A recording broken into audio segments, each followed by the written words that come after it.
Alors, bonjour à tous, j'espère que vous allez bien. Aujourd'hui, on va parler de la thématique des applications de rencontres. Donc, c'est une thématique qui revient souvent. Vous avez souvent des projets dans cette sphère-là, donc les applications de rencontres. C'est aussi un business, un domaine qui a explosé ces 10, 15, voire 20 dernières années avec des acteurs comme Tinder, Mythic et d'autres, j'en passe. Et donc, il y a beaucoup de gens qui viennent nous voir aujourd'hui en ayant un projet d'application de rencontre qui va être spécifique à une communauté ou alors qui va avoir une approche un petit peu particulière. Aujourd'hui, ce que je vais vous montrer, c'est un projet d'application de rencontre qui a été réalisé 100% avec de l'intelligence artificielle, avec deux outils, Bolt et Supabase.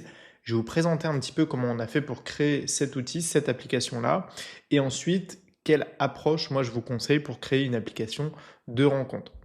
Au passage, je vous parle aussi du groupe qui est gratuit, qui s'appelle IA et No Code Révolution, dans lequel vous allez pouvoir retrouver une formation gratuite dédiée notamment à ce projet-là, mais aussi à tous les outils d'intelligence artificielle. Et donc, vous aurez une section qui va être dédiée à l'outil Bolt, par exemple, qu'on a utilisé pour réaliser ce projet d'application. Alors, petite présentation peut-être justement au début des outils. Ici, on a fait le choix de développer, ou en tout cas ça fait partie d'une nouvelle formation en fait que j'ai développée qui s'appelle Studio IA, dans laquelle on va utiliser uniquement l'intelligence artificielle pour créer, réaliser des outils, des applications. Donc ça va être des applications web, des applications mobiles, et puis des marketplaces, des SaaS, etc. Donc version mobile et site internet.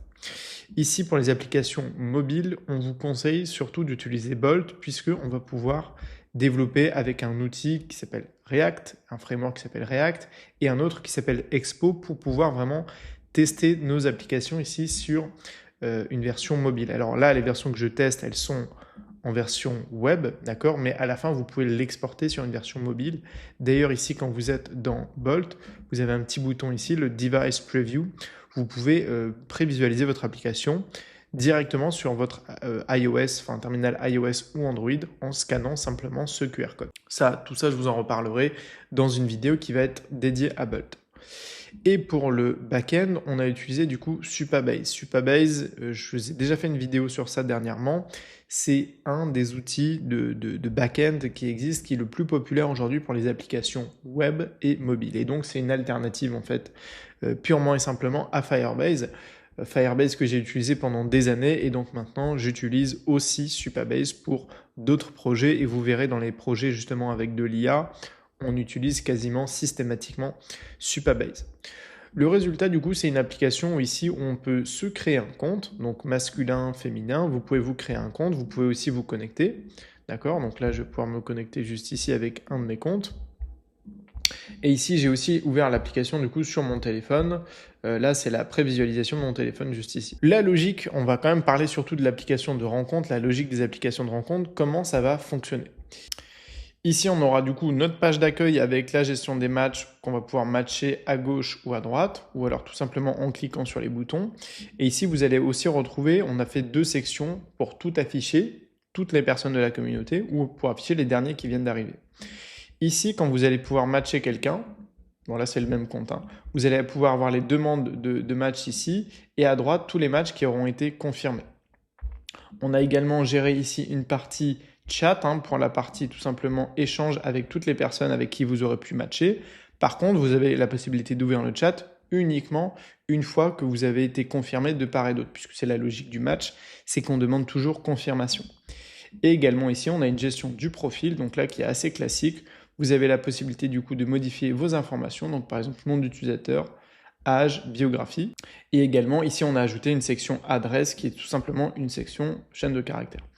Vous avez la possibilité ici d'ajouter des photos, donc ça c'est une galerie photo qui est complémentaire avec votre profil.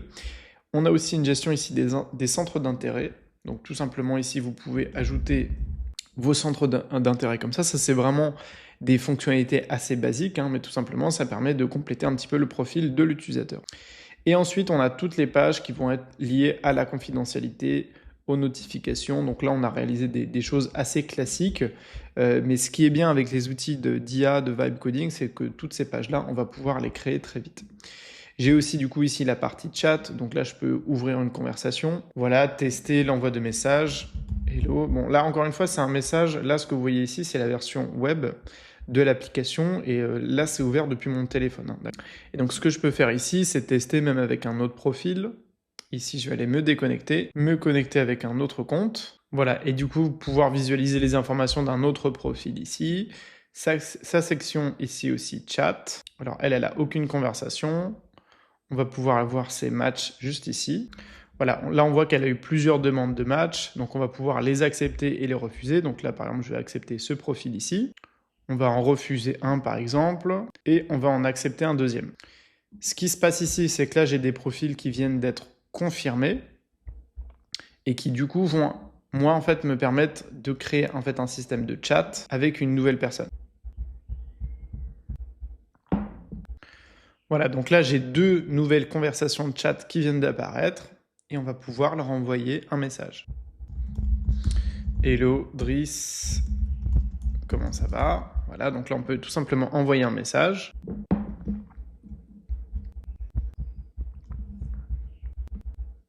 Et le visualiser juste ici dans la section de chat. Du coup, quand il y a un message non lu, on voit le dernier message qui vient d'apparaître ici avec la petite bulle comme ça. Voilà. Et donc là, ça vous permet d'interagir en fait entre vos utilisateurs pour pouvoir tester le bon fonctionnement de votre appli. Donc là, par exemple, ici, on va pouvoir lui répondre. Voilà.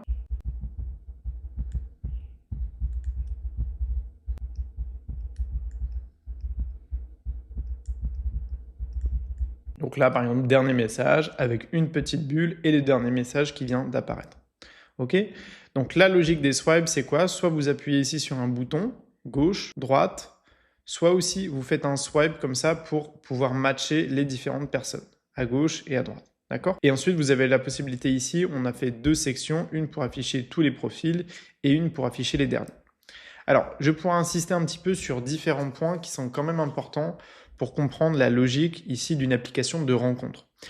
Premièrement, c'est que là, donc on a tout fait avec de l'intelligence artificielle, donc on reste sur des écrans qui sont assez classiques. Les fonctionnalités, ce sont des fonctionnalités que vous allez retrouver dans absolument toutes les applications du coup de rencontre. Que ça soit la messagerie, la possibilité de swiper ici à gauche et à droite, et donc de gérer les différents matchs que vous allez pouvoir faire. Le deuxième point du coup, c'est que ce projet en fait d'application de rencontre, il va falloir le pousser un petit peu plus loin pour pouvoir dire ok, on veut le rendre personnalisable et propre à une communauté, ou alors ajouter des notions par exemple de personnalisation. Nous, on va pouvoir un petit peu pousser le projet un peu plus loin, par exemple en gérant des préférences. D'accord? Ça, c'est ce que je vous explique souvent, c'est qu'il faut faire en sorte en fait que dans votre application, on ait ici vraiment intérêt à préparer en fait le terrain. Donc là, par exemple, si on veut ajouter des préférences pour chaque utilisateur, il va falloir que les recommandations qu'on va lui faire, ça soit ses préférences à lui, par rapport à sa localisation, par rapport au genre avec lequel il est intéressé, et puis tous les points d'intérêt qu'on peut imaginer. Ça, pour l'instant, on ne l'a pas encore géré dans le projet, on le fera peut-être à l'avenir pour l'améliorer, mais disons qu'on vous fournit toutes les bases. Après, avec ça, il faut effectivement rendre ce projet-là un peu plus complet pour pouvoir vraiment gérer des choses, des notions un petit peu plus avancées. Donc faire un algorithme de recommandation, c'est ce que je vous avais déjà proposé avec un des projets comme Instagram, et puis réfléchir à la manière de gérer beaucoup d'utilisateurs. Donc il faut savoir que des applications comme Tinder, comme Meetic, elles ont des millions d'utilisateurs. Alors il y a plein d'autres acteurs dans le milieu des applications de rencontres, mais c'est quelque chose qu'il faut toujours avoir en tête.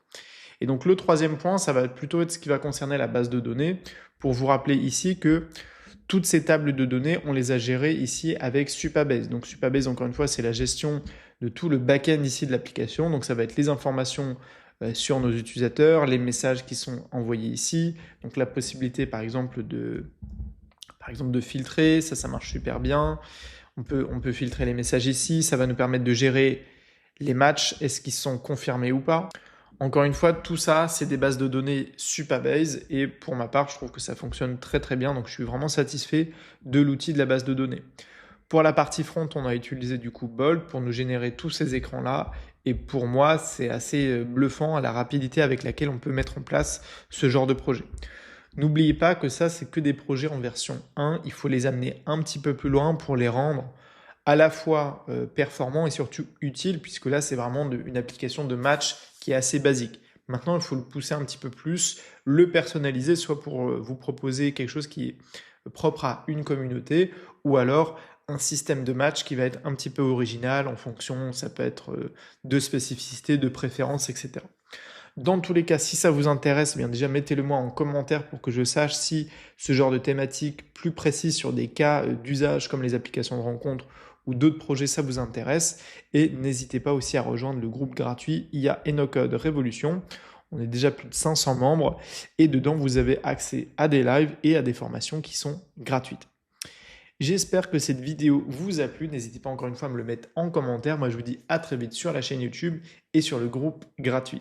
Et surtout, n'oubliez pas de rêver très grand. Allez, salut!